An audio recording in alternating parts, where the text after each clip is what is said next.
कहानी है Warren Buffett की। तो आखिर किस तरह बॉटम से उठकर ये दुनिया के सबसे महान इन्वेस्टर बने, आइए डिटेल में जानने की कोशिश करते हैं।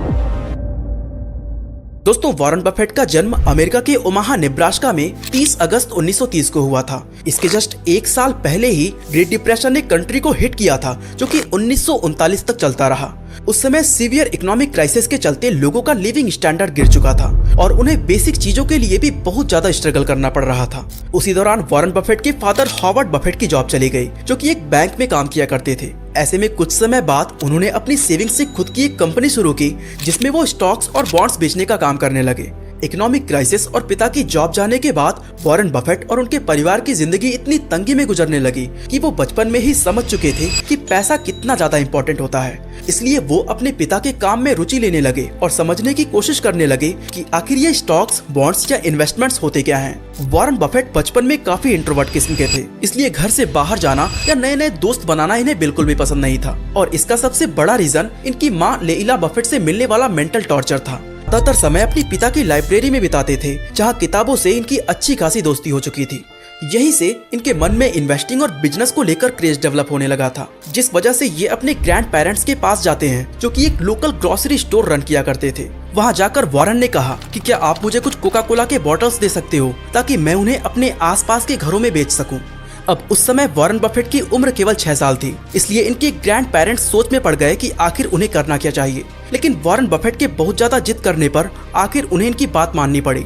इस तरह से वॉरेन बफेट ने 6 साल की उम्र में अपना पहला बिजनेस स्टार्ट किया, जहां से ये हर 6 पैक्स को बेचकर 0.65 सेंट्स का प्रॉफिट कमा रहे थे। लेकिन उस वक्त इस अर्निंग से ये बिल्कुल भी खुश नहीं थे, उन्हें भी और भी ज्यादा कमाई करनी थी। इसलिए वो कोका कोला के साथ और आइटम्स जैसे कि च्युइंगम और मैगजीन भी बेचने लगे। 11 साल की उम्र में इन्होंने सिटी सर्विस नाम की ऑयल एंड गैस कंपनी में अपना पहला स्टॉक खरीदा, जिसके एक शेयर का प्राइस $38.25 था।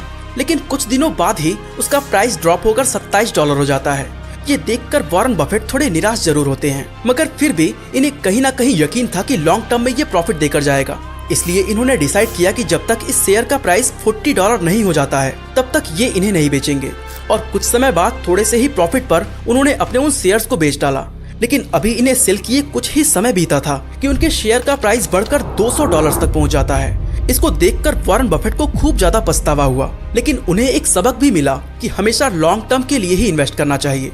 इसके कुछ साल बाद इनके पिता को यूएस कांग्रेसमैन के रूप में चुना जाता है। इसलिए पूरी बफेट फैमिली अब ओमाहा से वाशिंगटन डीसी में शिफ्ट हो जाती है। यहाँ केवल 14 साल की उम्र में इन्होंने न्यूज़पेपर डिलीवरी का काम शुरू कर दिया, जिससे हर महीने ये $179 अर्न कर रहे थे, जिसकी आज के समय में वैल्यू $3000 के बराबर है। खैर, कुछ पैसे जमा करके वॉरेन ने अपने एक दोस्त के साथ मिलकर $25 में एक पिनबॉल मशीन को खरीदा और उसे नाई की दुकान पर लगा दिया, ताकि वो लोग जो अपनी बारी का वेट करते हुए बोर होते रहते हैं, वो उस वक्त यहाँ पर गेम खेल सके।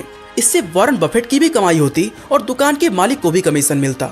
ऐसा की उम्मीद थी। पहली पिनबॉल मशीन से इन्हें काफी ज्यादा प्रॉफिट हुआ और उन्हीं पैसों से धीरे धीरे करके इन्होंने कई और पिनबॉल मशीन्स खरीदे। कुछ समय बाद इन्होंने अपने इस बिजनेस को $1200 में बेच दिया और इन्हीं पैसों से अपनी फर्स्ट प्रॉपर्टी खरीदी, जो 40 एकर्स का प्लॉट था।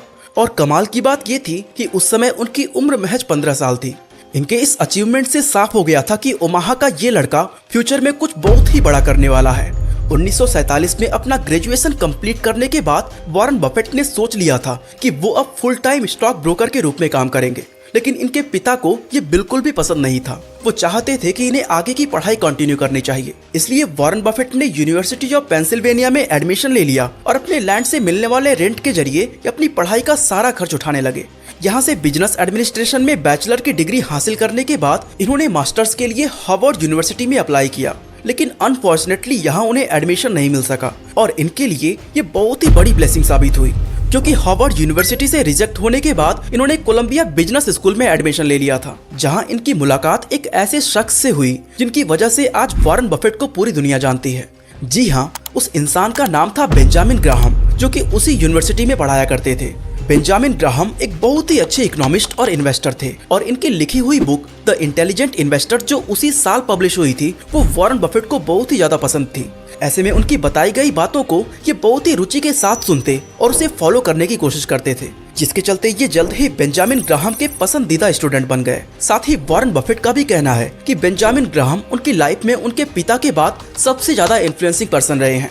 खैर, वॉरेन बफेट इकोनॉमिक्स में अपनी मास्टर्स की डिग्री हासिल करने के बाद अपने करियर को लेके काफी एक्साइटेड थे और सबसे बड़ी इन्वेस्टमेंट फर्म्स के हेडक्वार्टर यानी कि न्यूयॉर्क स्टॉक एक्सचेंज के आसपास काम करना चाहते थे। लेकिन उनके लिए सबसे बड़ी प्रॉब्लम ये थी कि बिजनेस और इन्वेस्टमेंट में अच्छी समझ होने के बावजूद भी वॉरेन बफेट का नेचर काफी इंट्रोवर्ट था, जिन्हें लोगों से बात करने में डर लगता था और इसी घबराहट की वजह से उन्हें कभी कभी उल्टियां भी होती थी। वॉरेन बफेट ने सोचा कि अगर ऐसा ही रहा तो वो कभी भी कामयाब नहीं हो सकेंगे, इसलिए सबसे पहले उन्हें इस डर और घबराहट को निकालना होगा। ऐसे में वो किसी तरह हिम्मत जुटाकर एक पब्लिक स्पीकिंग कोर्स को ज्वाइन कर लेते हैं और अपने आप में किया गया ये इन्वेस्टमेंट इनके लिए बहुत ही ज्यादा प्रॉफिटेबल साबित हुआ, क्योंकि इसी की वजह से इन्होंने अपने डर पर जीत हासिल कर ली थी। इसके कुछ समय बाद बेंजामिन ग्राहम ने बफेट से कांटेक्ट करके उन्हें अपनी इन्वेस्टमेंट फर्म में जॉब ऑफर की। अब वॉरेन बफेट इसी की तलाश में थे कि काम करने के साथ साथ इन्हें सीखने का भी मौका मिले। ऐसे में जब ऑफर गुरु की तरफ से ही आ जाए तो इनकार करने का कोई चांस ही नहीं बनता। इन्होंने झट से उनकी फर्म को ज्वाइन कर लिया। यहाँ इन्होंने सिक्योरिटी एनालिसिस और कंपनीज की वैल्यूएशन निकालने का तरीका सीखा। लेकिन यहाँ काम करते करते वॉरेन बफेट को पता चला कि उनकी और बेंजामिन ग्राहम की सोच में काफी ज्यादा फर्क है। दरअसल वॉरेन बफेट का सिद्धांत ये कहता था कि किसी भी कंपनी का मैनेजमेंट कितना ज्यादा अच्छा है, जबकि बेंजामिन ग्राहम उस कंपनी के नंबर्स और बैलेंस शीट में इंटरेस्ट लेते थे। हालांकि इतना फर्क होने के बाद भी ये दोनों एक दूसरे के काम को अप्रिशिएट करते और एक बैलेंस बनाकर चलते गए। वहाँ काम के दौरान बफेट नई नई कंपनीज के बारे में रिसर्च करते रहते थे। इसी दौरान इन्हें न्यूयॉर्क बेस्ड चॉकलेट बनाने वाली कंपनी रॉकवुड के बारे में पता चलता है, जो सडनली कोका बीन्स का प्राइस इंक्रीज होने की वजह से प्रॉफिट बनाने में स्ट्रगल कर रही थी। वॉरेन बफेट को उम्मीद थी कि जब मार्केट कंडीशन ठीक होगी तो कंपनी फिर से प्रॉफिटेबल हो जाएगी, इसलिए एक बड़ा रिस्क लेकर इन्होंने अपनी 75% सेविंग्स इसमें इन्वेस्ट कर डाली। हालांकि ग्राहम इन्हें वार्न करते रहते थे कि एक ही कंपनी के अंदर अपनी सेविंग्स की इतनी परसेंटेज कभी भी इन्वेस्ट नहीं करनी चाहिए, मगर इसके बावजूद वॉरेन बफेट ने रिस्क लिया। अब इन्हें डर लगने लगा था कि अगर कंपनी के शेयर प्राइस नहीं बढ़े तो अपने पैसों के साथ साथ अपने मेंटोर की नजरों में ये अपनी रिस्पेक्ट भी खो देंगे। यानी कि वॉरेन के लिए उनका सब कुछ दांव पर लग गया था। बट लकीली जैसा वॉरेन बफेट ने सोचा था, 1950 के दौरान इकोनॉमी ने बाउंस बैक किया और इससे वॉरेन बफेट को बहुत ज्यादा प्रॉफिट हुआ। अब दोस्तों, यहाँ तक आपको ये समझ आ चुका होगा कि स्टॉक मार्केट में इन्वेस्ट करके वॉरेन बफेट ने कितने पैसे कमा लिए हैं। एंड इसलिए मैं अपने व्यूवर्स को हमेशा कहता हूँ कि आप भी स्टॉक मार्केट में इन्वेस्ट करो। लेकिन मुझे पता है कि सभी को इसकी जानकारी नहीं होती है और इसलिए मैं सजेस्ट करता हूँ कि आप म्यूचुअल फंड में इन्वेस्ट कर सकते हो।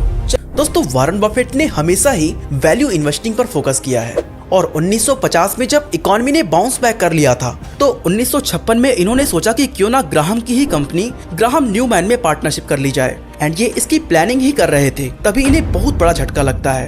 एक्चुअली ग्राहम अब इन्वेस्टमेंट से इंटरेस्ट खो चुके थे। उन्हें लगने लगा था कि उनके पास जो पैसे बचे हैं वो एक अच्छी लाइफ गुजारने के लिए काफी हैं एंड इसलिए वो रिटायर होकर आगे की लाइफ को एंजॉय करने लगे। अब वॉरेन बफेट को समझ नहीं आ रहा था कि आगे वो करें क्या। तभी इन्होंने सोचा कि इनके पास तो पैसे भी हैं और एक इन्वेस्टमेंट फर्म चलाने का एक्सपीरियंस भी, इसलिए क्यों ना अपना खुद का ही एक इन्वेस्टमेंट फर्म ओपन कर लिया जाए। और इसी प्लान के साथ 25 साल की उम्र में ये न्यूयॉर्क से ओमाहा वापस आ गए। यहाँ आकर इन्होंने अपनी इन्वेस्टमेंट पार्टनरशिप स्टार्ट की, जिसका नाम बफेट पार्टनरशिप लिमिटेड रखा। और पैसे होने के बावजूद भी ऑफिस रेंट पर लेने या स्टाफ हायर करने की जगह इन्होंने अपने घर के ही एक कमरे से अपना सारा बिजनेस अकेले ही मैनेज करना शुरू कर दिया। दोस्तों, शुरुआत में इनसे टोटल 7 पार्टनर्स जुड़े थे, जिसमें इनके फैमिली मेंबर्स और फ्रेंड्स भी शामिल थे और इन सभी ने मिलकर $1,05,000 इन्वेस्ट किए थे। लेकिन बफेट की वैल्यू इन्वेस्टिंग प्रिंसिपल्स और प्रॉफिट्स की वजह से देखते ही देखते बहुत सारे इन्वेस्टर्स ने इनके पार्टनरशिप को ज्वाइन करना शुरू कर दिया। वॉरेन बफेट अपने मेंटर बेंजामिन ग्राहम से इन्फ्लुएंस्ड होकर अंडर वैल्यूड स्टॉक्स में इन्वेस्ट करने लगे थे, क्योंकि उन स्टॉक्स की एक्चुअल वैल्यू उसके करंट प्राइस से बहुत ही ज्यादा होती थी। थोड़े समय बाद वॉरेन बफेट ने इस आइडिया को नेक्स्ट लेवल पर ले जाने की सोची। अब ये ऐसी कंपनीज की तलाश में थे जिसकी परफॉर्मेंस बद से बदतर हो, या तो उनका मैनेजमेंट खराब हो या मार्केट कंडीशंस के फेवर में ना हो, यानी ऐसी कंपनीज जिस पर कभी भी ताला लग सकता था। वॉरेन बफेट ने इन कंपनीज के शेयर्स को बेहद ही सस्ते दामों में खरीदा, जिसे सिगार बट स्ट्रैटेजी का नाम दिया गया है। एक्चुअली ये एक फेंके हुए सिगार बट को ढूंढने के जैसा है, जिसमें अभी भी थोड़ा सा धुआं बचा हुआ है और उसे उठाकर आप 1-2 कश फ्री में ले सकते हैं। इस तरह से वॉरेन बफेट लगभग डेड हो चुकी कंपनीज को पिक कर रहे थे और जब ये स्टॉक्स अपने प्रॉपर वैल्यू पर रिटर्न होते थे तब वॉरेन बफेट उन्हें सेल कर देते थे। इन स्टॉक्स को इनकी ट्रू वैल्यू पर बेचने पर ये बहुत ही अच्छा प्रॉफिट कमा रहे थे। ये स्ट्रेटजी बफेट के लिए बहुत ही बेनिफिशियल साबित हुई। इसलिए 1960 के दौरान $1,05,000 के इनिशियल इन्वेस्टमेंट से शुरुआत करते हुए उनकी पार्टनरशिप की नेटवर्थ बढ़कर $7.2 मिलियन तक पहुंच गई और इसी दौरान वॉरेन बफेट की पर्सनल नेटवर्थ ने $1 मिलियन के आंकड़े को टच किया था। अपने वैल्यू इन्वेस्टिंग के प्रिंसिपल पर जैसे जैसे इन्हें सक्सेस मिलती गई, बड़ी संख्या में लोग इनके साथ जुड़ने लगे। हालांकि इतनी अच्छी ट्रैक रिकॉर्ड के बावजूद कुछ लोग ऐसे थे जो बफेट पर भरोसा करने में हेजिटेट कर रहे थे, क्योंकि 20 साल से ज्यादा उम्र होने के बावजूद वो एक टीनेजर की तरह दिखते थे। ऐसे में लोगों को शक होता था कि ये 18 साल का दिखने वाला लड़का क्या सच में उनके पैसे को मैनेज कर सकेगा। खैर, जिन लोगों ने बफेट पर भरोसा किया उन्होंने बहुत ही बड़ा प्रॉफिट कमाया, क्योंकि 1956 से 1968 के बीच हर साल बफेट ने उन्हें 29.5% का एवरेज रिटर्न दिलाया था। आप खुद सोचो, जो पैसे आप एफडी में डालते हो उस पर केवल 5 से 6% का इंटरेस्ट मिलता है, जहां 30% के प्रॉफिट से इसका कोई मुकाबला ही नहीं होता। अपनी इसी सक्सेस के चलते पार्टनरशिप शुरू करने के सिर्फ 10 साल के अंदर बफेट अपने क्लाइंट्स के $44 मिलियन मैनेज करने लगे थे, जो अगले 3 साल में बढ़कर $104 मिलियन जितने बड़े अमाउंट तक पहुंच गया था। तभी इनकी लाइफ में एक ऐसा हादसा हुआ जो इनके इतने साल के मेहनत पर सवाल खड़ा कर दिया। साल था 1962, जब बर्कशायर हाथवे नाम का एक टेक्सटाइल बिजनेस बहुत ही लॉसेस से गुजर रहा था और ये वॉरेन बफेट के सिगार बट स्ट्रेटजी पर बिल्कुल ही खरा उतर रहा था। इसलिए बफेट ने इसके इतने शेयर्स खरीद लिए जिससे ये इसके मेजॉरिटी ऑनर बन गए। 1964 में इस कंपनी के मालिक सीबरी स्टैटन को डर सताने लगा कि वॉरेन बफेट बर्कशायर हाथवे को टेक ओवर ना कर लें, इसलिए उन्होंने बफेट के साथ एक मीटिंग रखी। मीटिंग के दौरान सीबरी ने प्रस्ताव रखा कि वो प्रीमियम प्राइस पर उन शेयर्स को बाईबैक करना चाहते हैं जो कि अभी बफेट के पास है। अब जैसा कि ये बफेट के लिए एक फायदे का सौदा था, इसलिए इन्होंने फौरन ही हाँ कर दी। लेकिन जब कुछ दिनों बाद इन्हें ऑफर लेटर रिसीव हुआ तब बफेट के गुस्से का ठिकाना नहीं था, क्योंकि इसमें ऑफर प्राइस $11.32 लिखा हुआ था, जबकि मीटिंग के दौरान इसके $11.50 पर बात हुई थी। बफेट को लगने लगा कि सीबरी ने अपनी बात से पलटकर इन्हें धोखा दे दिया है, इसलिए इन्होंने उससे बदला लेने की ठान ली और उसे सबक सिखाने के लिए उस पूरी कंपनी को ही एक्वायर कर लिया, जिसके बाद इन्होंने सीबरी को कंपनी से बर्खास्त कर दिया।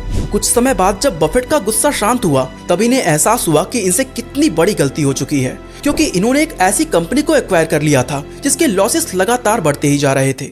इसके बाद इन्होंने माना कि बर्कशायर हाथवे को $200 बिलियन में खरीदना उनकी लाइफ की सबसे बड़ी गलती थी और इस गलती से इन्हें ये सबक मिला कि कभी भी इमोशन में बहकर इन्वेस्टमेंट नहीं करना चाहिए। खैर, जब इन्होंने इस कंपनी को एक्वायर कर ही लिया था तो इसे प्रॉफिटेबल बनाने की हर संभव कोशिश करने लगे और इसके कोर बिजनेस को कई सालों तक मेंटेन करते रहे।